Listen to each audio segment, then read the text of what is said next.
Aminado si Health Secretary Ted Herbosa na may krisis at teenage pregnancy sa bansa. Pero anya hindi na kailangan ng bagong batas para rito. Kailangan lang daw ipatupad ng tama ang reproductive health law na saklaw na ang comprehensive sexuality education.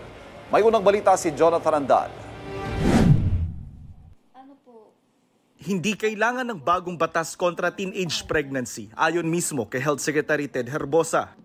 Meron naman tayong reproductive health law.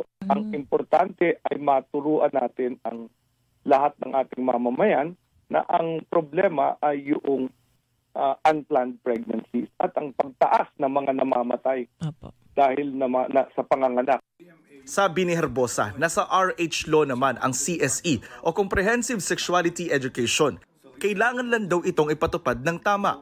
Kinukunan pa namin ang komento rito si Senadora Risa Hontiveros, ang naghain ng Senate Bill 1979 o Prevention of Adolescent Pregnancy Act of 2023 na umani ng suporta pati batikos sa iba't ibang grupo. Naghain siya ng substitute bill para mas magkalinawan. Tinanggal na ang mga katagang guided by international standard na para sa mga kontra sa panukala ay tungkol daw sa masturbation o sexual feelings ng mga bata.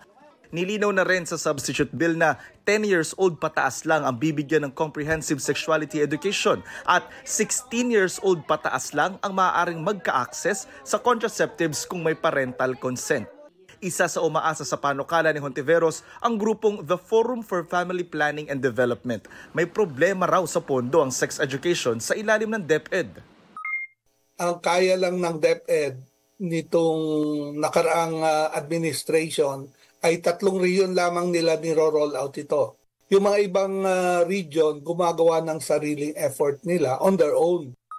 Alam mo, hindi naman yung pondo ang problema. Ang problema kung minsan may naipasok doon sa batas na hindi agreeable sa ibang mga sektor. Aminado si Herbosa, may krisis pa rin talaga sa teenage pregnancy. Maraming nga raw kabataan ang namamatay ngayon sa panganganak. Kasi yung kabataan, unplanned pregnancy yun, hindi nagpapacheck up yun. Usually marami ng komplikasyon. Sabi ng grupong The Forum for Family Planning and Development, dumoble ang bilang ng teenage pregnancy noong 2023 kumpara noong 2018, batay daw sa datos ng PSA o Philippine Statistics Authority. At ang pinakabatang nanganak, 9 na taong gulang lang. Ang mahalaga po ay information. Tamang information sa mga kabataan na umaasa sa kapwa kabataan o sa internet. Hindi yun na dapat ang source of information pagdating sa sexuality, sa relationships.